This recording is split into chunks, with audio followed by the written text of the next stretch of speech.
అది ప్యూర్లీ అధికారిక కార్యక్రమం. It is not a political dais. So అది అధికారికగా ప్రభుత్వ పరమైనటువంటి డయాస్ మీద మాట్లాడినప్పుడు ఒక రాష్ట్ర ప్రభుత్వం యొక్క అధినేతగా ముఖ్యమంత్రి రేవంత్ రెడ్డి గారు, కేంద్రంలో ఉన్నటువంటి ప్రభుత్వ అధినేతగా ప్రధానమంత్రిగా, ఆయన అందరికీ ప్రధానమంత్రి కదా, మనకు కూడా ప్రధానమంత్రిగా ఆయన, వీళ్ళిద్దరి సంభాషణ సాధారణంగా అభివృద్ధి మీద ఇచ్చిపుచ్చుకోవడం మీదనే ఉంటది. ఆ ఇచ్చిపుచ్చుకునే విషయమే అక్కడ మాట్లాడినరు. దానికి చిలువలు పలువలు చేయడం అనేటువంటిది, దానికి ఇక అరవింద్ వచ్చేసి ఏదో కొత్త భాష్యం చెప్పడం అనేటువంటిది అరవింద్ గారి యొక్క అవగాహన లోపానికి నేను వారిని సెల్యూట్ కొడుతున్నా. వారు ఏదో రాజకీయంగా సుమిత్రక్క అన్నట్టుగా రాజకీయంగా బండి సంజయ్ విషయం ఏమైనా మాట్లాడాలనా, లేకపోతే కాంగ్రెస్ లో ఒక అపనమ్మకాన్ని సృష్టించాలనా, ఇదంతా ఒక పద్ధతి ప్రకారం జరుగుతుండొచ్చు. కానీ మేము కాంగ్రెస్ ప్రభుత్వంగా, కాంగ్రెస్ పార్టీగా ఆ వేదిక మీద జరిగినటువంటి ఏదైతే చర్చ, మాతో కలవండి, మేము కలిసి నడుద్దామనేటువంటి ప్రధానమంత్రి గారి మాట గాని, లేదా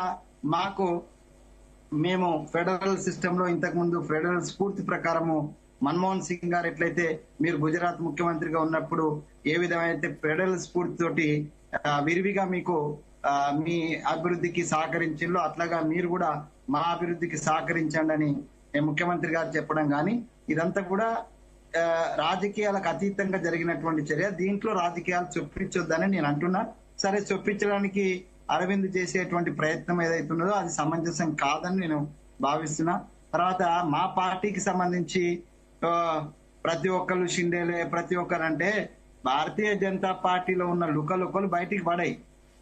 మిగతా పార్టీ అంటే అసలు పత్రికలో లేకపోతే మిగతా వాళ్ళు కానీ కాంగ్రెస్ నే ఎక్కువ టార్గెట్ చేస్తూ ఉంటారు. వాళ్ళని మాత్రం ఎవరు మాట్లాడరు. అక్కడ ఎన్ని ఇబ్బందులు ఉన్నాయో అక్కడ నాకు తెలుసు. ఆ బిడపచారి నేను కలిసే పనిచేసినాము ఆ ఏబీపీలా. మాకు తెలుసు 40 ఏళ్ల నుంచి పనిచేసినోడు అడుగున ఎక్కడ ఉన్నాడో, 4 రోజుల క్రితం వచ్చినోడు ఎక్కడ పైన ఉన్నాడో మాకు తెలుసు. ఏదో రామచంద్ర అన్నకు అటు ఇటు పడి రామచంద్ర అన్నకు ప్రెసిడెంట్ వచ్చింది కానీ, లేకపోతే అదే ఏదో అరవిందో ఇంకెవరో కొట్టుకపోయే పరిస్థితి ఏమైనా రాజేందరో కొట్టుకపోవాల్సిన అవసరం ఉండే.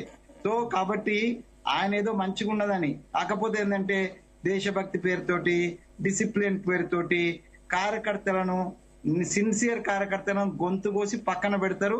అది దిలీప్ తెలుసు, నాకు తెలుసు. కాకపోతే దిలీప్ ఆ ప్రతినిధిగా అనలేడు. నేను బయట ఉన్నా కాబట్టి నేను అనగలుగుతాను. నేను ఈ పార్టీలో కొంత స్వేచ్ఛ ఉంది. డెఫినెట్ గా నేను స్వేచ్ఛగా మాట్లాడితే నన్ను టార్గెట్ చేస్తానంటే ఎవరు టార్గెట్ చేయకముందే నేను ఇక్కడ 54 సీట్లు బీసీలకు అడిగినా. నేను ఈ పార్టీలో మన పార్టీలో మన వాళ్ళు అంటే మిగతా పార్టీలలో అది బీఆర్ఎస్ కావచ్చు, బీజేపీ కావచ్చు, 54 సీట్లు లిస్ట్ తీసుకొని నేను కేంద్రం దగ్గర అక్కడున్న ఖర్గే గారి దగ్గరికి పోయినా, లేకపోతే మన రాహుల్ గాంధీ దగ్గరికి పోయినా, 70 మంది ఆశావాహులను తీసుకొని అక్కడికి పోయినా, ఇదంతా కూడా కాంగ్రెస్ పార్టీలో స్వేచ్ఛకు ప్రతీకం. మిగతా పార్టీలలో ఇది ఉండదు. తప్పు జరిగితే ముఖ్యమంత్రిని కూడా క్వశ్చన్ చేసేటువంటి స్వేచ్ఛ కాంగ్రెస్ పార్టీలో ఉంటది. అదే భారతీయ జనతా పార్టీలో ఏం ఉండదు. ఇప్పుడు మీరు అన్నారు కదా, అచానక్ బతుకుల పెనుచీపట్టిలో, బానిస బతుకుల పెనుచీకటిలో పేరుకపోయిన పేరికం అని ఓ పాట ఉన్నది, మన ఇద్దరం కలిసి పాడుతున్నాం. సో గట్లనే ఉంటది ఇప్పుడు కూడా. నేనేమంటున్నానంటే, అనుకోకుండా రామచంద్రరావు అన్నకు ప్రెసిడెంట్ ఇచ్చిండ్రు, లేదనుకుంటే ఎవరో బయట నుంచి వచ్చిన వాళ్ళు తనకపోతుండ్రు అని అనడము సమంజసం కాదు. ఎందుకు అనంటే రామచంద్రరావు గారు బాల స్వయం సేవకు, రామచంద్రరావు గారి యొక్క ఎలిజిబిలిటీని క్వశ్చన్ చేస్తలేను. కిషన్ రెడ్డి గారు కాదండి, ఒకటే నిమిషం అయిపోయింది మీరు మాట్లాడేది కదా, మాట్లాడింది కదా. ఆగండి, రామచంద్రరావు గారు ఎలిజిబిలిటీ కాదంటున్నారు కదా, క్రైటీరియా కాదు. కిషన్ బండి సంజయ్ గారు, అంతకుముందు ఇంద్రసేనారెడ్డి గారు, అంతకుముందు బండారు దత్తాత్రేయ గారు, అంతకుముందు చిలకర రామచంద్రారెడ్డి గారు, ఎవరండి వీళ్ళంతా? రేవంత్ రెడ్డి గారి లాగా అచానక్ వచ్చి పిసిసి ప్రెసిడెంట్ తీసుకొని పోయి ముఖ్యమంత్రి అయినట్ట భారతీయ జనతా పార్టీలో ఎంత అలవకగా మాట్లాడతారు వెంకటస్వామన్న? మీకు పార్టీ చరిత్ర, నిర్మాణము, సిద్ధాంతము అన్ని తెలిసి కూడా ఈ విధమైన అవాకులు చవాకులు మాట్లాడితే మేము చేతులెత్తి దండం పెట్టడం తప్ప ఇంకేమి చేయలేము. ఎందుకంటే ఇంద్రసేనారెడ్డి గారు, బండారు దత్తాత్రేయ గారు, బండి సంజయ్ గారు, కిషన్ రెడ్డి గారు, రామచంద్రరావు గారు, చిలకం రామచంద్రారెడ్డి గారు, చలపతిరావు గారు, బంగారు లక్ష్మణ్ గారు, వీరంతా ఎవరు 2 సంవత్సరాల క్రితం పిసిసి ప్రెసిడెంట్ గా రేవంత్ రెడ్డి గారు వేరే పార్టీ నుంచి వచ్చి ముఖ్యమంత్రి పదవి తీసుకొని పోయాడు కాంగ్రెస్ పార్టీలో. మీరు మాకు నిర్మాణం గురించి చెప్తున్నారు. వెంకటస్వామి గారు, సుమిత్రానంద్ గారు, దిలీపాచారి గారు, మొత్తానికి ఇది నరేంద్ర మోడీ పర్యటనతో మరొకసారి షురూ అయింది. రేవంత్ రెడ్డి ఏదైతే ఆయన మెరసే జుడే రహో అన్నతోటి చర్చ మొదలైంది. నిన్న అరవింద్ కామెంట్స్ తోటి మరొకసారి చర్చ అవుతుంది. బట్ రేవంత్ రెడ్డి కూడా ఇంకా 3 సంవత్సరాలు, దాదాపు 2.5 సంవత్సరాలు ముఖ్యమంత్రి పదవి పెట్టుకుని ఏదో భారతీయ జనతా పార్టీలో జాయిన్ అవుతారు. ఆల్రెడీ ముఖ్యమంత్రిగా ఉన్నారు, ఇంకెందుకు జాయిన్ అవుతారు? కాకపోతే రాజకీయాలు, ఇవాళ రాజకీయాల్లో ఎవరు ఎక్కడ ఉంటారో చెప్పలేని పరిస్థితి. అల్టిమేట్లీ పదవి కావాలి, అది కావాలి. సో ఇక్కడ రేవంత్ రెడ్డి పదవికి వచ్చిన ఇబ్బంది ఏం లేదు కాబట్టి ఆయన ఎక్కడికి పోరు. డెఫినెట్గా భారతీయ జనతా పార్టీలోకి ఏ నేత వస్తామన్నా వాళ్ళు ఆహ్వానిస్తారు. అందరితో మంచి రిలేషనే ఉంటుంది. రేవంత్ రెడ్డితో కూడా మంచి రిలేషన్ ఉంది. సో ఇది ఈ టర్మ్లో అయితే సాధ్యం కాదు. 2028 డిసెంబర్ వరకు అయితే రేవంత్ రెడ్డి కంటిన్యూ చేస్తుంది కాంగ్రెస్ హైకమాండ్. ముఖ్యమంత్రి మార్చే ఉద్దేశం లేదు. అట్లాగే ఆయన భారతీయ జనతా పార్టీకి ఇప్పుడు వెళ్లరు. బట్ కేంద్రంతో సన్నిహిత సంబంధాలు అయితే ఖచ్చితంగా కంటిన్యూ అవుతాయి. సో ఒక చిన్న బ్రేక్ తీసుకుందాం. Break daily news analysis. ప్రధాని మోడీ, సీఎం రేవంత్ రెడ్డి కలిసి వేదిక పంచుకున్న సన్నివేశం చుట్టూనే కొన్ని రోజులుగా తెలంగాణ రాజకీయాలు తిరుగుతున్నాయి. మోడీతో రేవంత్ కు లింక్ ఉందేమో అంటూ బీజేపీ ఎంపీ ధర్మపురి అరవింద్ చేసిన కామెంట్స్ మరింత రచ్చరాజేస్తున్నాయి. అసలు రేవంత్ రెడ్డిపై ఈ ప్రచారం ఎందుకు జరుగుతోంది? సీఎం రేవంత్ ను ఇరకాటంలో పెట్టడానికే ఇలాంటి ప్రచారం చేస్తున్నారా, లేక నిజంగానే బీజేపీ పెద్దలతో రేవంత్ టచ్ లో ఉన్నారా? అలాంటి అవకాశం ఉందా? ఇదే అంశంపై వాళ్ళ డిఎన్ఏలో మా ఎడిటర్ భరత్ తో డిస్కస్ చేద్దాం. భరత్, ఏంటి అసలు మోడీతో CM Revanth Reddy stage share చేసుకోవడాన్ని రాజకీయంగా ఎందుకు ఇంత ఇష్యూ చేస్తున్నారు? సో ఆ రోజు నరేంద్ర మోడీ ఓపెన్ గా రేవంత్ రెడ్డి మెరిసే జుడే రహో, ఇస్లియే మెరిసే జుడే రహో అని అనడం, అప్పుడు ఆ 2-3 రోజులు డెఫినెట్ గా అదొక పెద్ద ఇష్యూస్, పెద్ద సంచలనమైంది. CM Revanth Reddy chit chat పెట్టి మరీ ఖండించారు. ఆయన అన్నది ప్రభుత్వం, కేంద్ర ప్రభుత్వంతో కలిసి పనిచేయమని, పార్టీతో కాదని చెప్పి వేరే విషయాల్లో ఆయన విమర్శలు కూడా గుప్పించారు. మావోయిస్టు అంతం కాలేదు, లేదా కాంగ్రెస్ ప్రభుత్వం మీద చేసిన విమర్శల మీద.